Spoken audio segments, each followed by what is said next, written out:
En línea el vicegobernador Gustavo Mena, que está en Rawson. Buenas tardes, Gustavo, ¿cómo le va? ¿Qué tal? Buenas tardes, María Laura. El conflicto no está saldado. ¿Qué es lo que está saldado a su criterio? Bueno, está saldada la definición jurídica, ¿no? Acá un aspecto de este contrapunto era si esta retención, este apoderamiento de fondos que son por derecho propio de la provincia, de fuente de coparticipación federal, era legítima o no. Nosotros decíamos que no. Los voceros del gobierno, a su estilo, a su modo, decían que sí, es decir, a través de redes sociales, con posteos impropios y demás. La cuestión se sometió a la justicia se pronunció y esto ha quedado, como dijo el gobernador, saldado. El gobierno tiene la obligación de cesar en los meses que vienen con esta retención de fondos y además, lo más importante, nos tienen que habilitar a emitir deuda bajo nuestro propio riesgo y responsabilidad, con garantía de regalías, para de este modo poder precancelar esta deuda que tiene una tasa exorbitante y hacer lo que hace cualquier administrador diligente, que es conseguir endeudamiento más barato para cancelar una deuda que es sumamente onerosa, tanto en la tasa como en los plazos de pago. Vicegobernador, pero va a apelar el gobierno, digamos, ¿no? Es que está saldado en ese sentido, porque hay más instancias judiciales. Bueno, esos son hipótesis. Puede ser, puede que lo recurra, puede que lo recurra. Es lo que dejaron trascender. Claro, bueno, son trascendidos. Es decir, en esa parte yo ya no puedo opinar porque eso forma parte de la estrategia que tenga el gobierno. Está bien, pero me refiero a que saldado no está si esto llega a suceder, digamos, si escala, porque el gobierno no está de acuerdo con esta decisión del juez de Rawson. Bueno, pero en todo caso tendrán que revertir, si es que pueden, una decisión judicial. Hasta acá la discusión era un tanto, yo diría, absurda, porque estaba claro que no podían hacer lo que hicieron. Porque hay que explicar un poco el contexto. Nadie niega la deuda. De algún modo la situación del gobierno nacional y la nuestra es igual. Ambos somos herederos de un desastre. El gobierno de Milei del desastre que le dejó Alberto Fernández, nosotros del desastre que nos dejó Arcioni. Esa deuda fue gestada irresponsablemente, sí, tanto por el que prestó como por el que tomó. Para tener una idea, esta deuda que fue mes a mes, en donde no solo se daba nueva deuda, sino que además se pateó para el que venía lo que vencía en cada uno de esos meses, con una tasa de ajuste por inflación que es impagable. Esto arrancó en 30.000 millones de pesos y creo que ahora está arriba de 117.000, si mal no recuerdo, porque ayer mostrábamos las deudas y Chubut es la provincia, no sé si lo tienen allí, chicos, la placa de ayer, 119.000 de las 10 provincias que más plata le deben al Estado, si podemos recuperar esa placa, en la pole position, arriba de todo, vicegobernador, está Chubut con una deuda de 119.000 millones. Usted dice que esto se fue agravando también por los intereses y por los gastos de Arcioni, claramente. Claro, las deudas del Fondo Fiduciario Federal son a un año, no es una deuda, es una sumatoria de deudas mes por mes, pero en el último mes, en el último año, en el 2023, por el vínculo político y la campaña electoral entre Arcioni y Massa, no solo le sumaban una deuda cada mes, sino que además la deuda que vencía ese mes del año anterior se reprogramó para el año siguiente, es decir, para el mandato de Torres. Esta fue una metodología perversa. Además, esos 119.000 millones son hoy, pero el mes que viene va a tener un nuevo ajuste. Sí. Chubut no es una provincia-estado nacional dependiente, digo también para salir de las caricaturizaciones. Nosotros somos uno de los 3 distritos que tienen más recursos propios que coparticipación. Cava, Neuquén, nosotros somos la 4ª provincia exportadora. Ponemos mucho más que lo que sacamos en el régimen de coparticipación, pero acá ha habido, nadie lo niega, un desastre de administración de esta provincia que llevó a que los chicos no tengan clases y ocurriera esa tragedia que nosotros tenemos que revertir. Lo que dijimos es, permítannos diferir vencimientos, sí, cosa que hizo el gobierno nacional en diciembre y enero, lo cual prueba que esto no era que fatalmente había que retener estos fondos.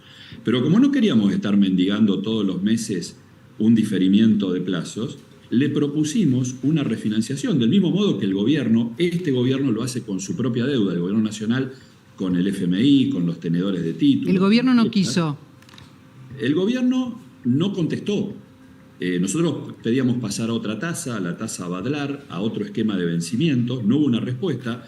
Entonces activamos un plan C, que es una ley, no el 22 de febrero, como se dijo maliciosamente con esta historia absurda de los mails, sino en el mes de diciembre, a pocos días de asumir, tramitamos y logramos aprobar en la legislatura provincial, como lo establece la Constitución, una ley que autoriza a emitir títulos de deuda de la provincia para de ese modo tomar dinero mucho más barato y con mejores plazos, con mejor perfil, y con esos recursos precancelar esta deuda. Esto requiere, por estas distorsiones del federalismo argentino, requiere una aprobación nacional, una última habilitación que es Interior, Economía y Banco Central.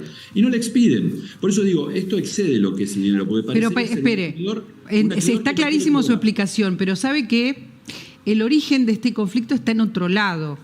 El origen tiene que ver con según lo que nosotros hemos ido concluyendo, con que uno de los diputados de Chubut, que está también en alianza con el gobernador Torres, Ávila, que ahora está en Hacemos Cambio Federal. ¿Cómo se llama? ¿Hacemos Federal? Hacemos Cambio Federal. Hacemos Cambio Federal. El bloque que lidera Pichetto votó la ley ómnibus con algunas diferencias en algunos incisos. Lo que circula es que ahí vino la bronca del presidente que quiere su ley votada por todos y que ahí está el inicio del conflicto.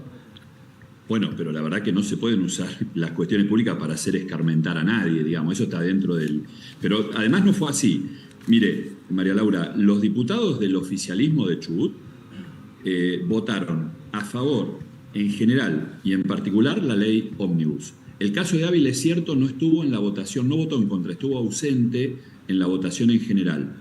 Pero cuando se desató el conflicto, mal gestionado además por los diputados del oficialismo nacional, cuando por ignorancia pidieron la vuelta a comisión de esa ley y frustraron esa formación de mayoría, que yo creo que fue un milagro histórico, sí, un bloque se cayó esa votación. Diputados logre 148 votos a favor. Cada uno de esos artículos incisos, todos los diputados, incluido Ávila, lo votaron a favor. Pero insisto, no puede ser que por esta cuestión se escarmienten con fondos que son de todos. Pero quiero decir algo más.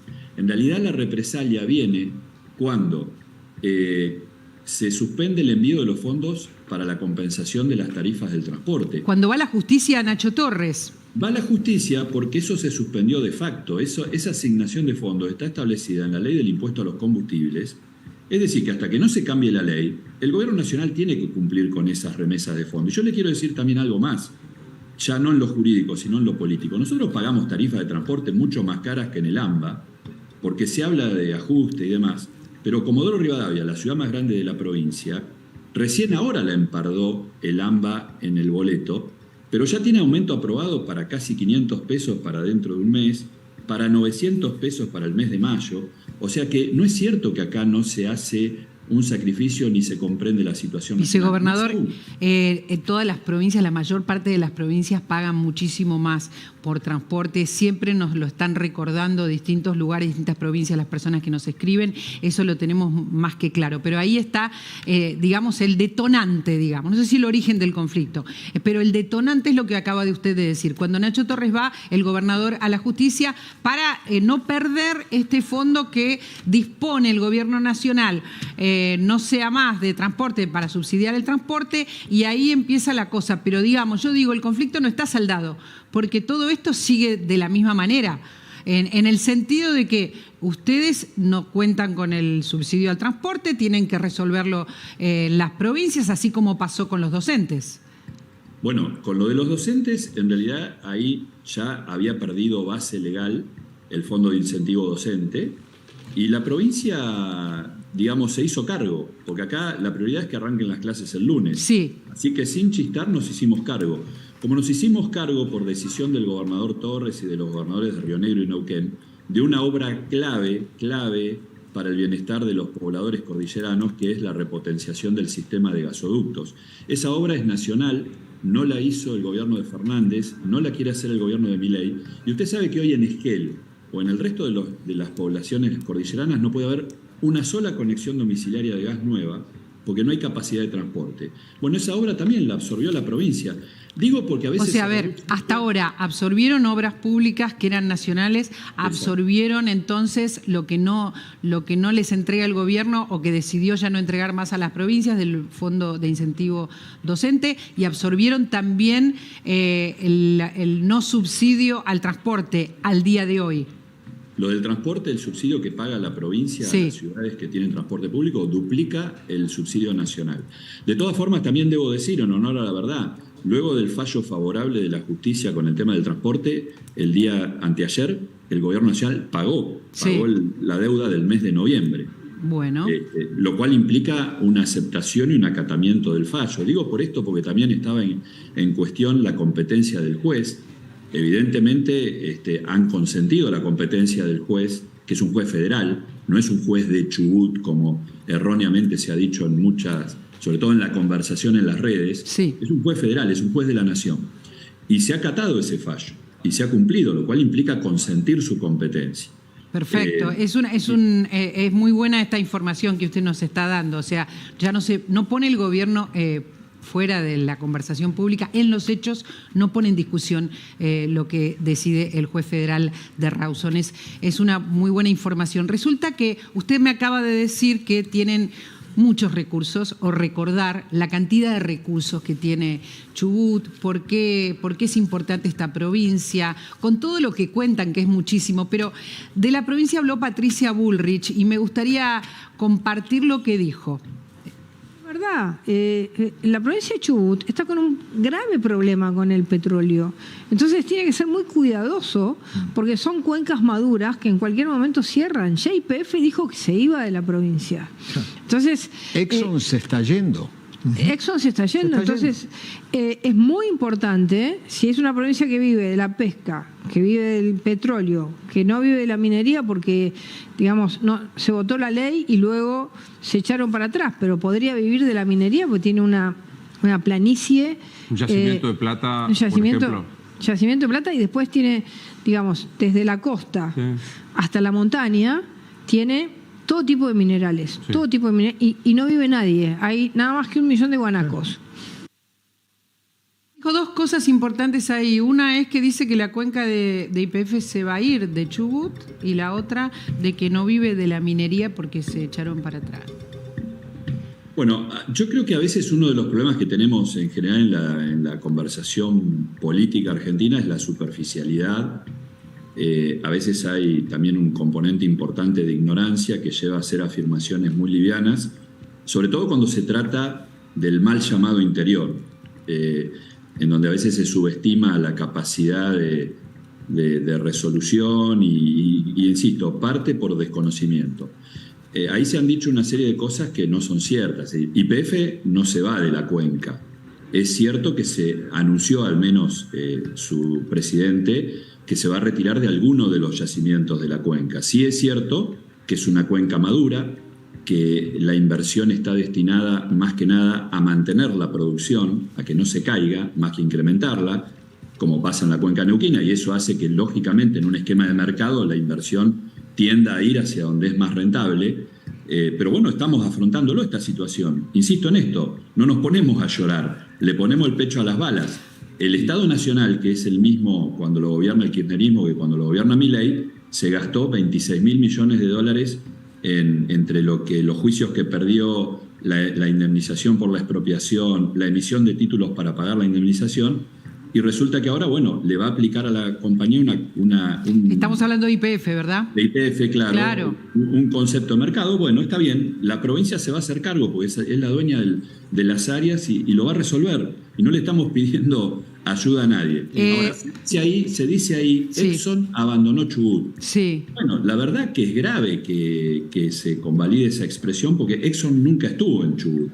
Entonces, cuando se hace, digamos, esas apreciaciones... O sea, YPF no abandonó Chubut. Ni YPF abandonó Chubut ni la va a abandonar. Sí ha dicho que se va a retirar de alguno de los yacimientos que explota en Chubut. Exxon no va a abandonar Chubut por la sencilla razón de que nunca estuvo en Chubut.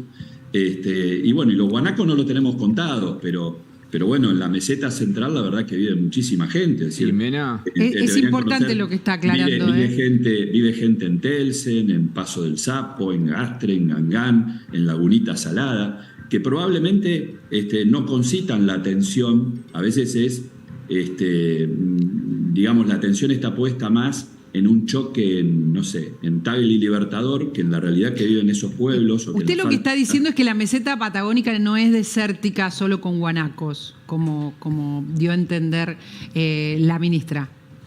No, por supuesto que no, que tiene problemas, que tiene carencias, que hay toda una discusión ahí que lo tiene que saldar la comunidad de cada provincia.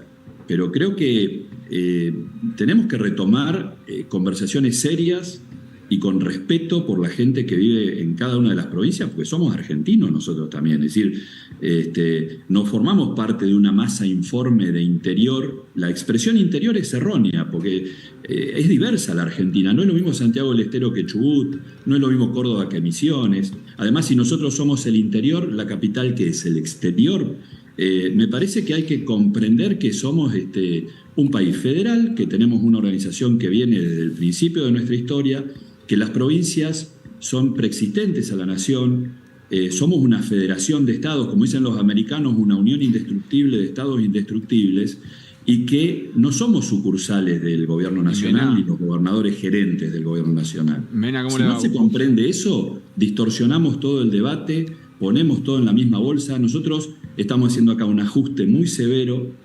No estamos gastando plata en recitales ni en cuestiones que pueden, como se ha puesto ahora en el debate. Estamos haciéndonos cargo de obras que tiene que hacer debería hacer la nación, de erogaciones que debería hacer la nación. No nos quejamos porque somos totalmente conscientes del momento delicado que tiene el país, de los desafíos que tiene el gobierno nacional. Podría decirle que compartimos en la enorme mayoría de equilibrio fiscal, reforma laboral, apertura al mundo, poner el foco en la inversión privada, lo compartimos absolutamente. Y Mena, hablando de ese punto de conflicto de un modo inexplicable. Hablando, Mena, de ese punto de la inversión privada, ¿hay una autocrítica por parte de ustedes respecto de lo que espanta la inversión privada, las declaraciones del gobernador de hacer algún tipo de parálisis de los barriles, del petróleo, que no salga más petróleo y gas, siendo inversiones privadas las que trabajan ahí? Mire, fue una apelación a potestades que tiene la provincia como dueña de los recursos. Porque acá también se ha hablado de cortar suministro de combustibles. Lamentablemente la provincia de Chubut no produce combustibles. Produce el insumo de los combustibles, que es el petróleo. No tenemos refinerías acá. Las refinerías, también por esas distorsiones de nuestro desarrollo, están en otros lugares del país. El gobernador habló de barriles destinados a exportación, no al mercado interno.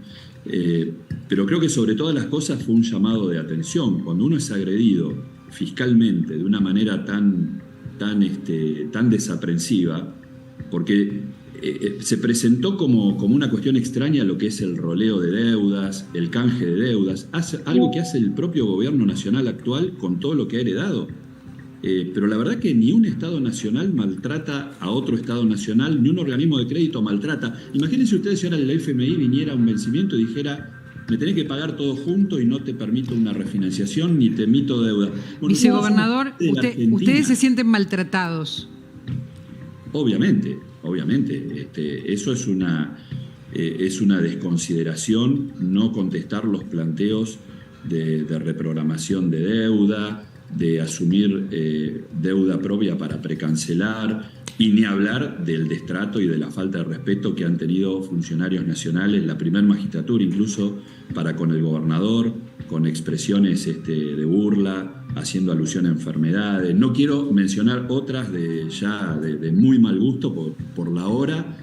Está hablando del like, por ejemplo, de Javier Milei a un tuit, ¿no?, donde aparece burlándose de la gente con síndrome de Down, ¿no? Porque aparece él. Ese es uno, y hay otro además con periodistas sometiendo a otra persona en un meme con esto. Pero bueno, no tiene sentido volver sobre eso. Porque habla más del que lo expresa que del que recibe el insulto, ¿no? Sí. Pero bueno, ojalá que se retome un camino de racionalidad. Hay algo que usted está dando a entender muy abiertamente, que es que coincide con el gobierno nacional en muchas cuestiones, en muchos de los planteos de la ley ómnibus y de lo que quiere hacer el gobierno de Milei, y que eso también hace que les duela un poco más, ¿no? Digo, es una provincia que está queriendo sanearse y que está respaldando algunos de los cambios que quiere hacer el gobierno para eficientizar la administración. Sí, tal cual, tal cual. Por eso digo que es paradójico y es incomprensible haber llegado a este punto, porque los esfuerzos que están haciendo son muchos. Hace muchos años que no se licitaba una escuela acá. El mismo día que nos caía esta noticia, se estaban abriendo los pliegos para... No era una obra estrictamente nueva, pero era prácticamente arreglar una escuela que había estado, una escuela muy significativa para Comodoro Rivadavia, la Escuela de Biología Marina, que había estado más de un año cerrada por un desastre edilicio. Sí. Una licitación de 3.000 millones de pesos que estaba encarando el gobierno provincial, y en ese mismo momento nos retenían 13.500 millones sin razón, sin motivo. ¿Se va a poder conversar con el gobierno nacional? Porque el gobierno nacional no quiere diálogo, quiere tomar estas decisiones de este modo, digamos, una decisión del presidente Milei. Digo, ¿cómo sigue esto? ¿Cómo sigue después? Bueno, los gobernadores patagónicos que tenían antes de este conflicto prevista una reunión el 7 de marzo en Puerto Madryn. Sí. Ahí se va a constituir el Foro de Legisladores Nacionales de la Patagonia también para coordinar posicionamientos en el Congreso. Lo han invitado al presidente a la reunión de Puerto Madryn. Ojalá que acepte el convite, porque ahí es bastante poco probable. No sé si usted está de acuerdo que el presidente en estas, si digamos, su política es no sentarse a conversar, porque él considera que negociar tiene, digamos, connotaciones oscuras, y su política es de este modo, y su estrategia también política, es muy improbable que el presidente vaya a esta reunión, ¿verdad? Bueno, ojalá que sí, porque ha demostrado esa capacidad de revisar posiciones. Él, por ejemplo, tenía también una situación con el Estado Vaticano, con el jefe de Estado Vaticano, que es el Papa, y sí, revirtió esas apreciaciones que había hecho. Así que es cierto, en ese caso es cierto, pero no en relación al ajuste, no en relación a la decisión de, a ver, las provincias que se arreglen, las provincias tienen sus números, acá no hay plata para darles a las provincias, que gestionen cada uno de los ajustes. Es que no estamos pidiendo plata, nosotros no estamos pidiendo plata. Por eso insisto en que nos hemos hecho cargo. No solo no estamos pidiendo plata, sino que además, puedo poner otro ejemplo, el incendio tan devastador de 8.000 hectáreas que pasó ahora en Los Alerces. Fines de enero, principios de febrero en Los Alerces. Sí. Arrancó en un área de jurisdicción federal, en un parque nacional. Si nosotros nos quedábamos esperando que el Sistema Nacional de Manejo del Fuego activara e hiciera lo que tenía que hacer, en lugar de 8.000 hectáreas se hubieran quemado 16.000. Pero a la vez quiero recordar que en ese momento, en los primeros días de febrero, aquí en La Nación Más conversamos con el gobernador de Chubut, que nos dijo que la Nación estaba ayudando y estaba trabajando en el incendio de Los Alerces. Sí, pero después que empezó el ataque del incendio lo hizo la provincia del Chubut. Sí. Después ese incendio se propagó y sí, avanzó sobre áreas provincial, sobre áreas de jurisdicción provincial y después también municipal. Lo que usted está recordando es que tienen que trabajar en conjunto, o sea que tienen que conversar, que no se puede gobernar un país sin conversar. Bueno, lógicamente, pero quiero, para terminar el ejemplo sí, la provincia no dijo, me quedo de brazos cruzados, espero que intervenga el Sistema Nacional.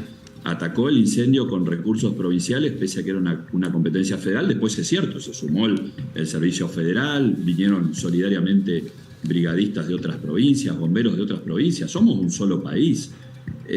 Hubo un aporte incluso del Tesoro Nacional también, porque hay que decir toda la verdad. Pero quiero decir, no estamos pidiendo plata.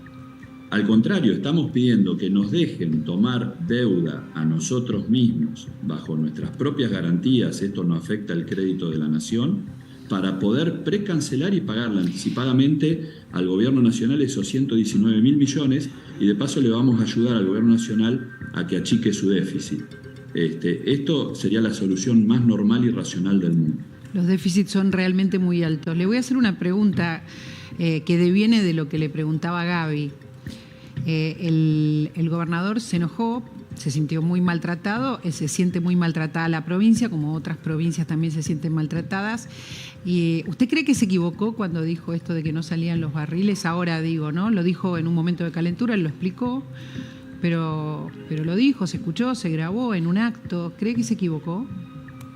No, yo creo que el gobernador hizo lo que corresponde que haga, que es defender con toda la firmeza y con todos los recursos legales a su disposición lo que son los derechos de la provincia y además la pelea que viene dando, que es como un mantra, arrancar las clases el 4 de marzo. Sí. Y vio que eso estaba siendo boicoteado sin sentido por una represalia, que no es la forma de conducirse de los gobernantes.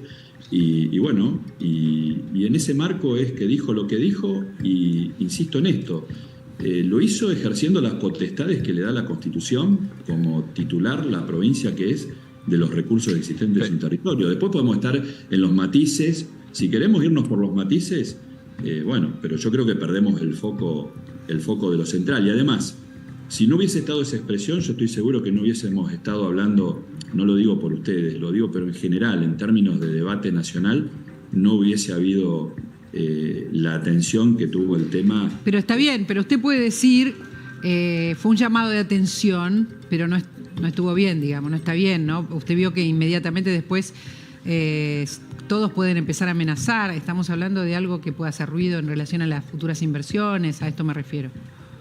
Sí, pero yo creo que había una comprensión absoluta del contexto.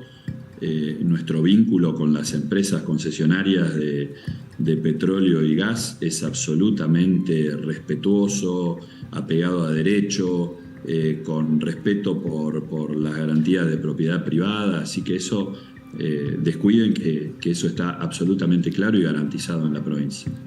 O sea que fue un exabrupto, digamos, en el contexto de sentirse muy atacados por el gobierno nacional.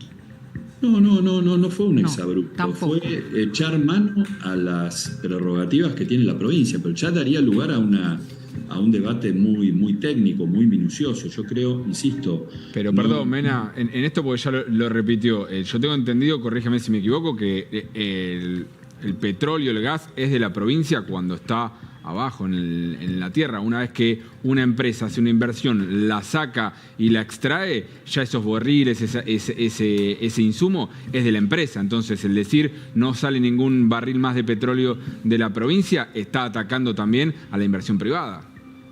Bueno, por eso digo, ya podríamos entrar en un debate demasiado técnico. Sí. Pero no es técnico eso, es un hecho. O sea, si yo soy un privado y quiero invertir en su provincia, si a mí el gobernador me dice en cualquier momento puedo cerrarte el grifo o no dejarte vender nada más, digo, pará, entonces en esta provincia me voy. Si después Tierra del Fuego dice por 24 horas paralizamos la producción, yo digo, ahí no invierto. Bueno, insisto en esto. Es un tema técnico, porque es cierto cuando hay digamos, son contratos de concesión, el dueño sigue siendo dueño. Una cosa es lo que subyace, otra es lo que ha sido ya producido.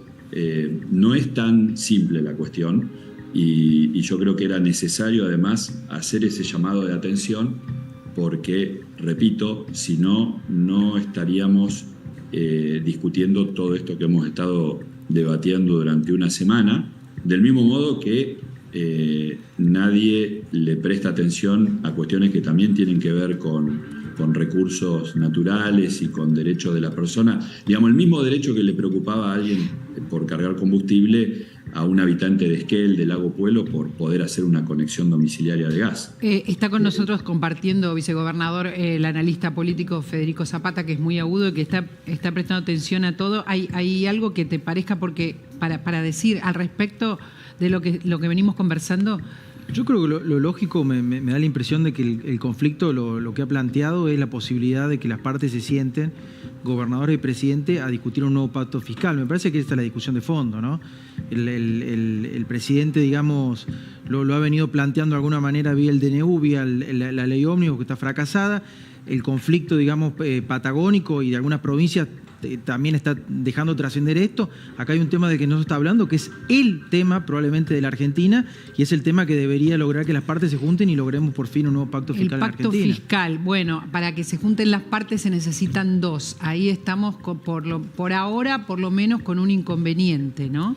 Bueno, pero digo, a ver, hay una organización incipiente de la política subnacional ante la crisis de los partidos políticos. Yo creo que es una muy buena noticia lo que pasó en la Patagonia del lado de los gobernadores. ¿Por qué?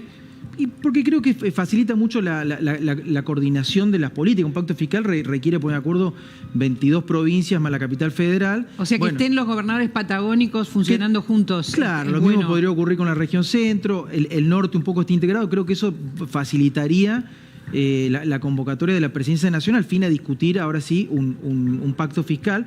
Me parece que políticamente las dos partes han ganado. O sea, yo creo que, por ejemplo... Las dos partes han ganado, es interesante sí, esto. Porque... Y bueno, Nacho Torres hoy es un actor nacional. La Patagonia es una región integrada políticamente. Bueno, ellos hicieron políticamente, han ganado ese juego, y Milei políticamente preserva la reputación que tiene de cara a la sociedad. O sea que de alguna manera los dos ganaron. ¿Qué es lo que preserva Milei frente a este conflicto concreto? ¿Qué es lo que ganó Milei? Reputación. Milei viene. Los 3 meses de Milei son básicamente ganar reputación de cara a la sociedad. Reputación porque se sostiene en sus posiciones duras. Posiciones. Sí, que digamos que no quiere decir que yo esté diciendo que no se tenga que sentar a una mesa a negociar. Quiere decir que él, digamos, en los últimos 3 meses a la sociedad le dijo: yo no soy, entre comillas, Teorema Baglini. Al Congreso al Congreso le dijo: a mí no, digamos, puedo ser nuevo y amateur, pero sepan que no me van a digamos, hacer trampa con los articulados. Y ahora se pone duro y le dice: miren, por más que ustedes se levanten y pataleen, yo me sostengo en la dureza fiscal. No estoy diciendo que esté bien o está mal, digo, él blindó su reputación. Ahora lo importante sería que de las dos partes logren sentarse en una mesa y discutir el tema de fondo, que es la gran discusión de la Argentina ausente, que es la cuestión fiscal. ¿Está de acuerdo, vicegobernador? Quiero agradecerle... No, sí. Sí, no, suscribo absolutamente. Ese es el tema de fondo. Digo más, la coparticipación federal de impuestos nació, entre comillas, al margen de la ley, allá por la década del 30. No estaba prevista en la distribución, en el diseño de poder de la Constitución de 1853, pero se fue asentando como realidad. El presidente Alfonsín sancionó en su momento, en el año 88, una ley, la actual ley de coparticipación. Le llamamos ley de coparticipación. ¿Sabe cómo es el título? ¿Cómo? Acuerdo transitorio de coparticipación de impuestos entre el Estado Nacional y las provincias. Era para que esté un año. Claro. La coparticipación se constitucionaliza recién en la reforma constitucional del 94. Ahí aparece. Y ahí la Constitución, en una de sus cláusulas transitorias, dice que antes de que termine el año 96 había que hacer un nuevo régimen porque está muy desequilibrado, es muy injusto, muy desigual. Ahí Chubut es una de las perdedoras, en Neuquén, Santa Cruz, Río Negro, Tierra del Fuego, la provincia de Buenos Aires también. Y este mandato constitucional está incumplido.